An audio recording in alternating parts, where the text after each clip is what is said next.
Hello and welcome to another 2019 AFC Asian Cup group profile video. And in this one, we're looking at Group D. Group D containing Iran, Iraq, Yemen, and Vietnam. So let's just jump right into it. Iran, nicknames Team Melli, the Persian Lions, aka the Lions of Persia, enter this tournament as one of the 6 seeded teams and one of the favorites to go all the way.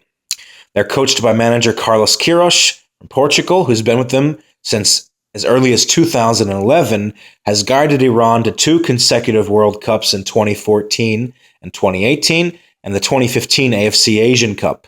So he'll be entering them into a 4th consecutive tournament for Iran, where this will be his last, as he will be departing soon afterwards. Iran's record in 2018 includes 8 wins coming against Sierra Leone, Algeria, Uzbekistan, Lithuania, a win in the World Cup against Morocco, a win against Uzbekistan, Bolivia, and Trinidad and Tobago. 2 draws against Portugal, 1 in the World Cup, and Venezuela, and 3 losses against Tunisia, Turkey, and Spain, also in the World Cup. Their record in Asian Cups includes 3 consecutive title runs in 1968, 1972, and 1976, 2 of which were on home soil, all 3 of which won by Iranian managers. However, they have not made it to the final ever since the long heydays right before the Iranian Revolution in 1979.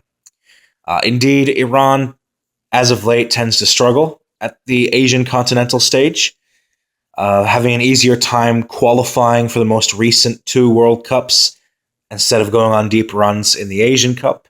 Their record in the tournament includes the aforementioned 3 titles. In addition to that, 3rd place of finishes in 1980, 1988, 1996, and 2004, a 4th place finish in 1984, quarterfinal finishes in 2000, 2007, 2011, and 2015, and a single group stage exit in 1992. Star players include the likes of Mehdi Taremi, Sardar Azmoun, and goalkeeper Ali Reza Bayramvand. The Iranian domestic league has been revamped in the last decade or so, with recent success coming from club sides such as Zob Ahan and Persepolis reaching the AFC Champions League final, Persepolis most recently reaching it just a few weeks ago. It's been a long, arduous process for Carlos Queiroz and company, but Iranian football has looked a lot more cogent and coherent in recent years. 2018 Russia, indeed, was the first time Iran had qualified for a consecutive World Cup. Before that, they were in every other World Cup type of team. And they really defied expectations in Russia, getting the 1 win, 1 draw, and 1 loss in a very difficult group containing Iberian powerhouses Spain and Portugal, as well as not-so-distant North African neighbors Morocco. And they barely advanced just by the skin of their teeth, a couple of missed chances in the final game in the closing phase against Portugal. Iran made a good accounting of themselves and arguably put in their best ever World Cup finish in their nation's history. They must simply be considered one of the favorites by sheer fact of their quality alone.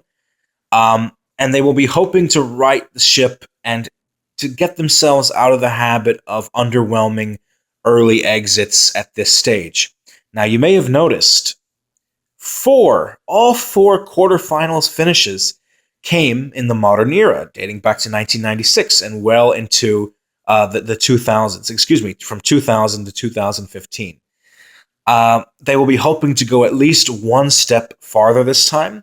So a realistic expectation, a baseline expectation for this team and the project that it's undergone should be a semifinals finish. Anything less than a last 4 placement for Iran would be a failure.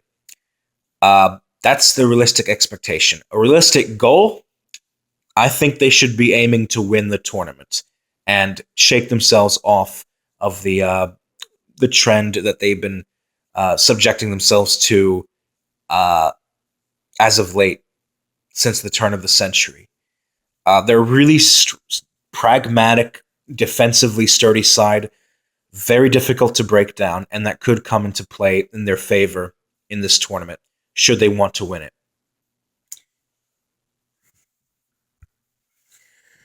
Iraq, a neighbor and rival of Iran. The Lions of Mesopotamia. They are coached by Sreko Katanek, a Slovenian who has prior experience managing the Slovenia national team and the UAE national team at the 2011 AFC Asian Cup. Their record in this tournament includes a storybook Cinderella story championship run in 2007, two fourth-place finishes in 1976 and 2015, four quarterfinal finishes in 1996, 2000, 2004, and 2011, and one group stage exit in 1972. Iraq's record in 2018 has been 2 wins against Saudi Arabia and Palestine, 6 draws against UAE, Syria, Palestine, Kuwait, Saudi Arabia, and Bolivia, and 2 losses, against Qatar and Argentina. Some key players for Iraq include Mohamed Abdul Rahim, Mohamed Ali, and Ayman Hussein. A realistic expectation for Iraq would be to repeat in the semifinals. Ironically enough, unlike their main rivals, Iraq is very much a tournament team. They usually thrive in the Asian Cup, whereas they struggle greatly in World Cup qualification. They finished in 5th out of 6th place in their group in the final round of 2018 World Cup qualifying, whereas Iran, their other opponents in this group, qualified relatively comfortably. Iraq and Iran provides a very heated, intense, passionate rivalry, most notably the most recent installment in the 2015 quarterfinals of the Asian Cup, where the two sides played out to a 3-3 draw after extra time, and Iraq was victorious on penalty kicks. So for Iraq entering this tournament, they will believe that they can go all the way. They did so in 2007 in an incredibly unexpected run, considered one of the biggest upsets in international footballing history, at least contemporary history, that is. So the expectation, probably this time around, no more than a quarterfinals finish. They give off the vibe that they're not as quite good or up to par as they were 4 years ago.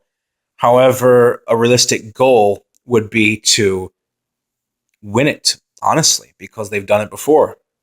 That precedent, that bubble has been broken. That's already been passed. Iraq is always a dark horse in a tournament like this. They're one of the dark horses. They can never be taken lightly, absolutely never. So with all of that, those are all the facts that wrap up Iraq. Moving on to the next team in the group, we have Yemen. There's not very much to say about Yemen. They are a debutante in this tournament with no prior record to go by. They've only played 3 games in the entirety of 2018. 3 games. A win against Nepal, 0 draws, and 2 losses, one against Saudi Arabia and against the United Arab Emirates. They're coached by Jan Kosian, a Slovakian who has prior experience managing the Slovakia national team. Star players include Ayman Al-Hagri, Ala Al-Sasi, and Mohamed Bourawis. Their nickname is the Red Devils, kind of a common nickname in international football. South Korea is nicknamed the Red Devils. I know Belgium is nicknamed the Red Devils, so that's an interesting phenomenon right there. They offer somewhat of an unknown variety in this tournament, though, because they don't really have any recent matches they've played, at least enough to really assess where they are as far as quality is concerned. But that could make them an overlooked danger heading into this tournament. And they could just take a page out of Iraq's book and play the role of a Cinderella run of a country that is going through political turmoil and and the like. You turn on the news lately, about the bombings that are going on in Yemen, etc. Sounds sort of very familiar to 2007 with the Iraqis, don't you think? So there is a precedent to go by. There is an inspiration there, at the very least.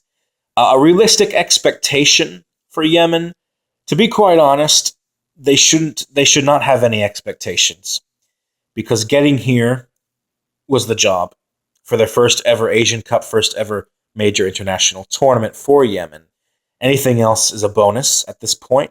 However, a realistic, reasonable goal would be to get 3 points against Vietnam and come through this group as one of the best third-placed teams.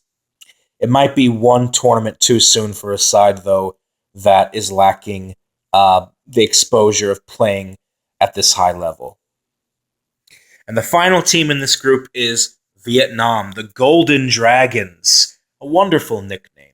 Wonderful nickname. They're managed by South Korean coach Park Hang-seo, with prior experience coaching various clubs in the K-League in South Korea, and he's also currently the under-23 Vietnam national team manager. So he's both currently the senior men's national squad manager and the under-23s. That's quite interesting. So maybe he has some pretty convenient inside knowledge of the young players that are coming through the ranks in Vietnamese football. Vietnam's record in 2018 includes 6 wins, coming against FC Seoul, a club in South Korea, Laos, Malaysia, Cambodia, and 2 victories against the Philippines, 3 draws against Jordan, Myanmar, and Malaysia, and 2 losses against South Korean clubs Incheon United and Seoul Eland. Their record in Asian Cups include 2 consecutive 4th-place finishes way back in 1956 and 1960. Those were the 2 very first editions of the Asian Cup, and Vietnam were right there, finishing in 4th on both occasions. It would not be until 2007 when Vietnam would return to the Asian Cup, when they co-hosted it along with Indonesia, Malaysia, and Thailand. And there, they were the only host nation, the only co-host, that is, to get to the quarterfinals. In total, they've only been to the Asian Cup 3 times, so this will be their 4th appearance. Their star players include Nguyen Van Cuyet, Nguyen An Duc, and Nguyen Cong Phuong. An interesting fact about Vietnam, 40% of the country and its residents have the name Nguyen somewhere in their name. That's a pretty neat cultural fact. I had no idea about that. A realistic expectation for Vietnam would be to come out of this group with 3 or 4 points.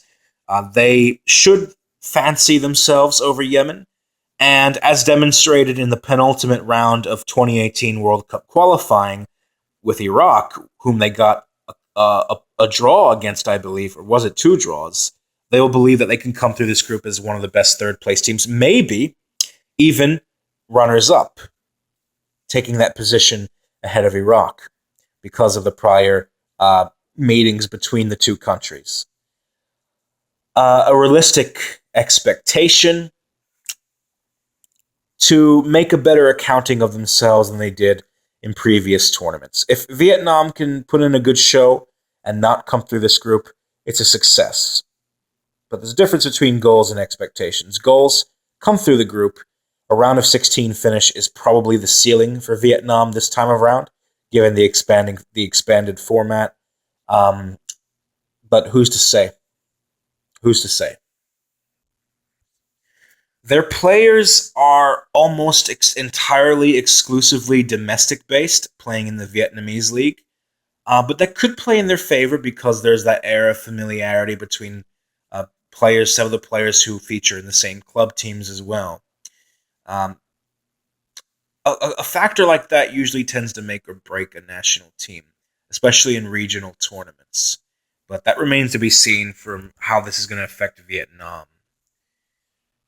So that should do it for Group D.